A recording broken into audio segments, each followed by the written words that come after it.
Hi everyone, welcome back to this channel. And as you know, in this channel we are discussing a lot about TOEFL. Still with me at Teacher Roby. Okay, this time we are going to discuss about problems in TOEFL related to subject and verb. All right, so we are going to discuss about problems in TOEFL related to subject and verb. So problems with subject and verb can be the most problem in grammar, in TOEFL structure, or we can say the other one is written expression. So let's check out the problems with subject and verb. Jadi dalam kesempatan kali ini kita akan membahas tentang problems with subject and verb atau masalah dengan subject dan verb yang merupakan masalah paling besar dan bisa dibilang paling banyak di dalam TOEFL. Jadi masalah-masalah itu ya yang pertama kali kita cek yaitu subject dan verbnya. Oke teman-teman, let's check it out. Alright, jadi there you go. Kali ini kita akan membahas tentang subject dan verb. Seperti yang bisa teman-teman lihat di sini, kita bisa baca dulu ya. Was ringing continuously for hours. Untuk soal seperti ini, kita harus melihat apa sih yang ada dan apa yang tidak ada. Jadi kalau kita breakdown soal-soalnya, di sini yang ada itu adalah was ringing, berarti kata kerjanya ada. Teman-teman harus mencari apa? Ya, benar, kita harus mencari subjeknya di sini. Ada pilihan loudly, in the morning, the phone, the bells. Oke. Caranya sangat mudah di sini karena kita tahu kita akan mencari subjek, pilihannya jatuh ke C atau D. Oke, teman-teman, antara C dan D. The phone or the bells gitu. Antara dua ini, jadi A dan B itu bisa kita eliminasi saja. Itu membuat kita harus cepat mengerjakannya, membuat kita lebih cepat mengerjakannya maksud saya. Jadi kita punya dua pilihan sekarang dan sekarang kita perhatikan kata kerjanya was ringing. Was itu adalah to be atau verb to be yang digunakan untuk subjek tunggal. Karena itu yang kita jawab adalah the phone. Oke, jadi jawabannya akan seperti ini. Cara dan ini jawabannya, the phone was ringing continuously for hours. Oke, teman-teman, jadi bisa dilihat subjeknya the phone. Kenapa the phone? Karena the phone itu yang tunggal. The bells jamak tidak sesuai untuk was ringing. Kalau the bells terpaksa kita ganti dengan were ringing, but that is impossible, right? Karena itu jawabannya adalah C. Penasaran? Kita masuk ke contoh berikutnya. Oke teman-teman, contoh berikutnya adalah newspapers, bla bla bla, every morning and every evening. Jadi teman-teman bisa lihat subjeknya yang mana. Ya, newspapers adalah subjek.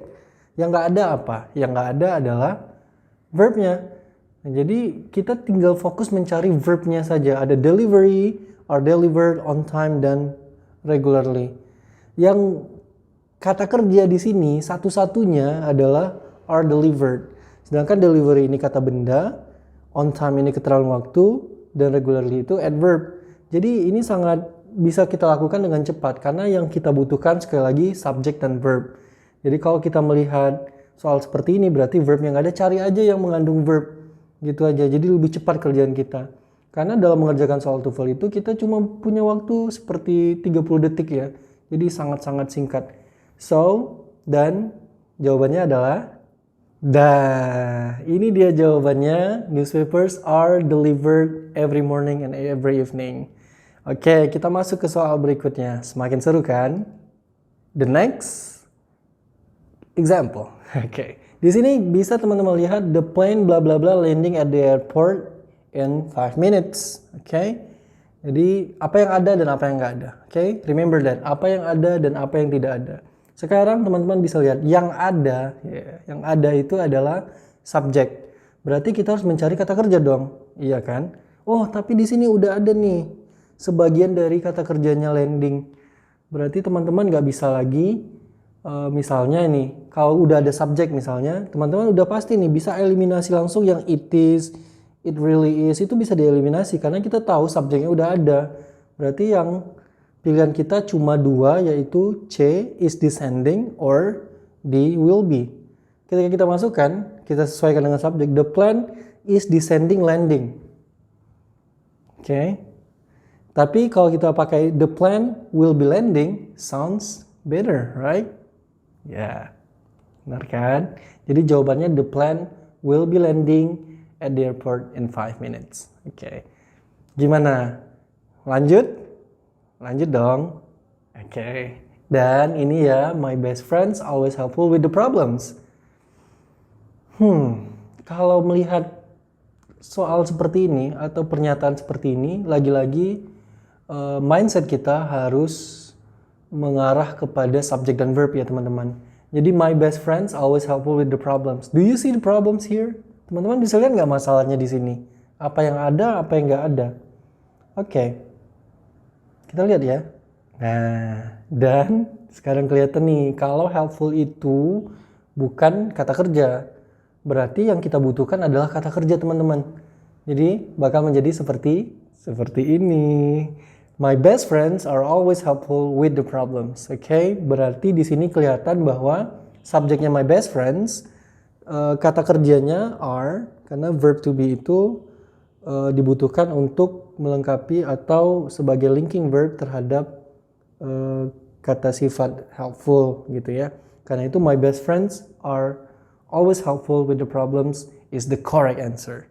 Hai, dan ini soal berikutnya, accidentally drop the glass on the floor. Accidentally drop the glass on the floor. Kalau diperhatikan, sepertinya ada yang aneh ya. Kata kerjanya ada, berarti yang nggak ada apa?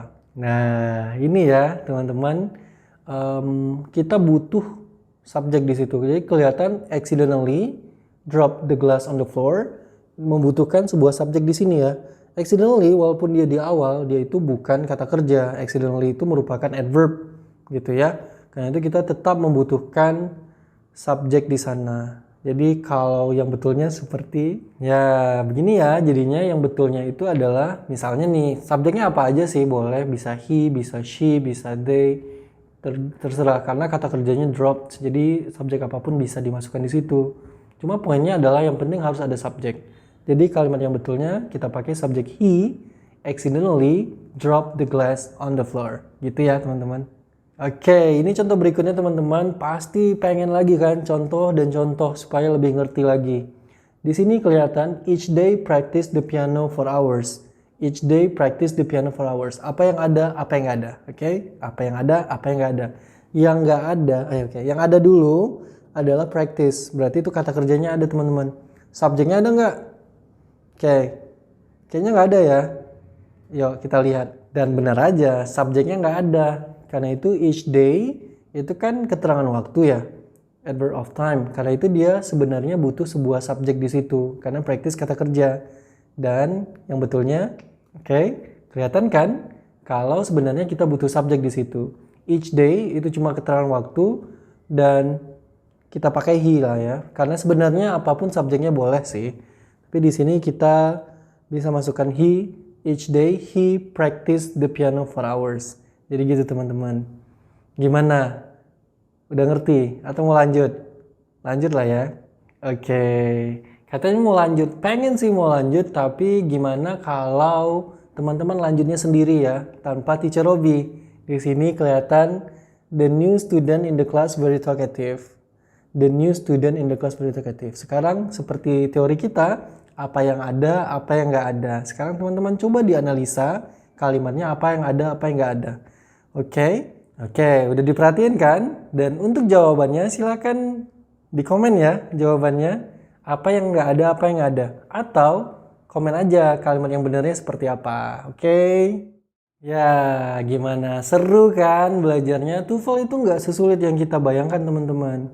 Oke, jadi selanjutnya nanti setelah teman-teman komen, juga teman-teman bisa tanya apapun tentang bahasa Inggris kepada teacher Robi. Oke, teman-teman bisa tanya dan bisa kirimkan pertanyaannya itu di DM di Instagram kita @teacherrobi. Nanti ya dilihatin itu bisa kirim DM atau bisa langsung komen di video ini tentang apa-apa saja sih yang ingin dipelajari lagi tentang bahasa Inggris. Dan semua pertanyaannya akan dijawab di video berikutnya dan kita akan buatin konten lagi yang berhubungan dengan pertanyaan teman-teman. Oke, terima kasih teman-teman untuk perhatiannya, untuk belajarnya udah temanin kita untuk belajar bahasa Inggris, especially about TOEFL. Dan tadi kita sudah belajar tentang problems with subject and verb. Jumpa lagi ya di video berikutnya. Thank you very much and I'll see you soon.